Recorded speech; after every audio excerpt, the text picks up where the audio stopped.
नमस्कार दोस्तों, मैं अमित वर्मा और आप देख रहे हैं मेरा चैनल स्किल स्मार्ट एडमिन। आज हम फिर से एक्सेल पे बात करेंगे और एक्सेल के अंदर बात करेंगे डेटा वैलिडेशन का। डेटा वैलिडेशन क्या होता है, पहले तो आप ये बात जान लीजिएगा कि डेटा वैलिडेशन वो होता है कि अगर आप किसी भी सेल पर किसी पर्टिकुलर रेंज पर ये वैलिडेशन लगाना चाहते हैं कि भैया मैं अगर इसमें मार्क्स या कोई सैलरी या कोई नंबर एंटर करूं तो वो किस रेंज से किस रेंज तक ही एंटर हो। जैसे मुझे ये कंडीशन लगा दी कि 10 नंबर से लेकर से 50 नंबर्स तक ही इसमें हम डेटा को एंटर कर सकते हैं। उससे कम करेंगे या ज़्यादा करेंगे तो यहाँ पर एरर मैसेज आपके सामने शो हो जाए और वो डेटा को ना ले, यानी कि जो सेल हमने सेलेक्ट कर रखा है वो डेटा एक्सेप्ट ना करे। तो उसके लिए हम डेटा वैलिडेशन लगा सकते हैं। खाली नंबर पे ही नहीं, वो नंबर से भी हो जाता है। आपका जो है जो टेक्स्ट होते हैं, टेक्स्ट की मतलब उसमें कितने वर्ड लिखे हुए हैं वो भी आप इसमें वैलिडेशन को लगा सकते हैं। तो आइए चलते हैं, सीखते हैं इसके अंदर। तो सबसे पहले जिस एरिया में आपको लगाना है डेटा वैलिडेशन उसको सेलेक्ट कर लेंगे। उसके बाद आप ये जो आपका MS एक्सेल है ये 365 है, इसके अंदर डेटा में जाएंगे और डेटा के अंदर डेटा टैब में आने के बाद यहाँ लिखा है आपका, ये देख लीजिएगा, data validation.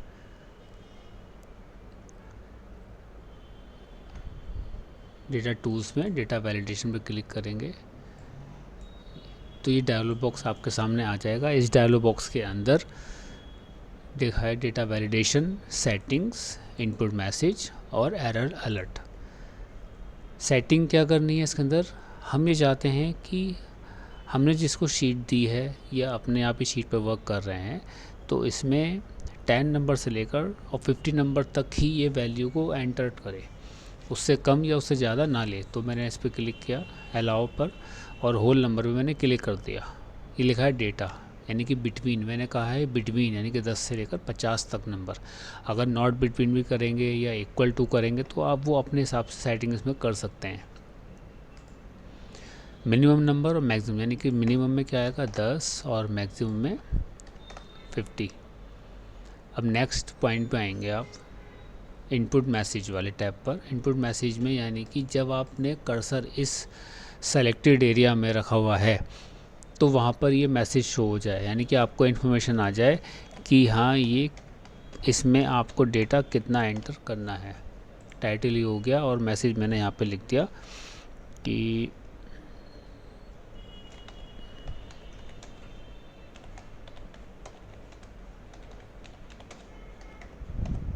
Input number from 10 to 50। अब अगर कोई बंदा गलती कर दे तो उसके सामने एरर अलर्ट का ऑप्शन आ जाए, यानी कि स्टाइल स्टॉप ले लिया मैंने आपको, यहाँ टाइटल लिख दिया, कुछ भी लिख सकते हैं, रॉन्ग या कुछ और, या नोटिस लिख देते हैं। इस तरीके से आप अपनी सुविधा अनुसार ये कार्य कर सकते हैं। मैसेज लिख दीजिए कि भैया यू आर रॉन्ग, या ये भी लिख सकते हैं कि you have entered wrong numbers. इस तरीके से ओके कर दिया अब मैंने इसको। अब आप देख सकते हैं यहाँ पर ये मैसेज, जहाँ तक मैंने सेलेक्ट करा था एरिया वहाँ तक ये मैसेज आपको इन्फॉर्मेशन मिल रही है। मैंने यहाँ पर 10 लिखा, ले लिया, 40 लिखा, ले लिया उसने, 50 लिखा, ले लिया, लेकिन 9 मैंने लिखा और एंटर करा तो ये देख सकते हैं आपके सामने ये मैसेज आ चुका है, notice you are wrong. Retry पे क्लिक करेंगे, कर्सर आपका यहीं पर है, मैंने फिर इसके अंदर 10 लिख दिया, ओके। अब मैंने 55 करा, एंटर। अब फिर मना कर दिया यू आर रॉन्ग, रिट्राई पे क्लिक करने से क्या हुआ कि कर्सर यहीं पर रहा था चेंज करने के लिए। अगर मैं कैंसिल कर दूंगा तो क्या हुआ कि वो वैल्यू आपकी हट गई। अब आप दोबारा से इसके अंदर वैल्यू लिख सकते हैं। अब ये बात समझ गए होंगे। इसी तरीके से आप दोबारा से देख लें कि आपने कहाँ तक डेटा इसके अंदर, अगर हटाना है इसको, जो भी आपने कंडीशन लगा रखी है वो हटानी है तो सेलेक्ट करेंगे डेटा को आप, यानी वो रेंज को, और दोबारा से ऑप्शन पे जाएंगे डेटा टूल्स पे, डेटा वैलिडेशन, यस, और यहाँ से कर देंगे क्लियर ऑल। यानी कि ये सारी इन्फॉर्मेशन अब हट चुकी है। ओके करेंगे तो आप देख सकते हैं कोई भी मैसेज आपके सामने नहीं आ रहा, मैं कोई वैल्यू लिख सकता हूँ। ठीक है, एक पॉइंट तो ये हुआ। इसी तरीके से आप कुछ चेंजिंग और कर सकते हैं। डेटा वैलिडेशन में जाएं इसके अंदर और वैल्यू में आपका, जैसे मैंने आपको बोला था कि टेक्स्ट लेंथ भी ले सकते हैं, तो टेक्स्ट लेंथ में मैंने बिटवीन ले लिया या नॉट इक्वल ले लिया या इक्वल टू। मतलब कहने का ये है कि कितने वर्ड्स हम लिख सकें उसके अंदर, वो चीज़। बिटवीन ले लेते हैं एक बार फिर से, मिनिमम यानी कि मैं 5 वर्ड ज़रूर लिखूँगा और ज़्यादा से ज़्यादा 10 वर्ड। फिर से वही मैसेज क्या लिखेंगे आप, इंफॉर्मेशन, नेक्स्ट,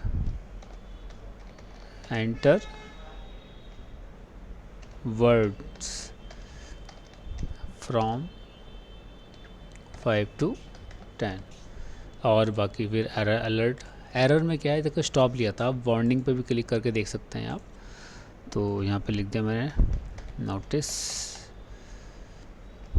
ये लिख दिया मैंने यू हैव एंटर्ड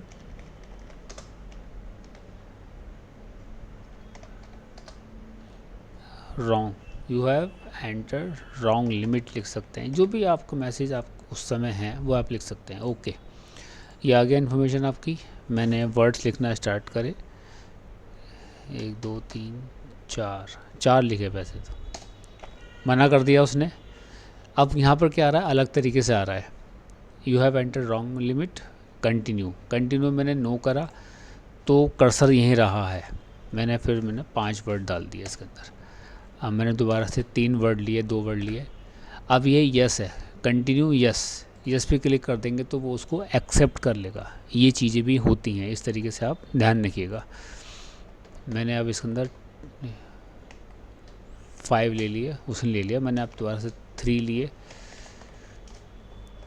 अब कैंसिल कर दिया अगर, तो कैंसिल करने से वो डेटा वहाँ से चला जाएगा। तो इस तरीके से आप इस चीज़ को, डेटा वैलिडेशन को यूज़ कर सकते हैं अपनी किसी भी शीट पर।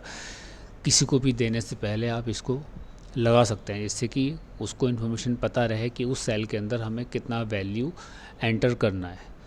तो मैं समझता हूँ कि ये ऑप्शन आपको अच्छा लगा होगा। ये बहुत ही अच्छा ऑप्शन होता है डेटा वैलिडेशन। इससे पहले की वीडियो में मैंने आपको पाइवट टेबल का यूज़ सिखाया था, वो भी आपने देखा होगा।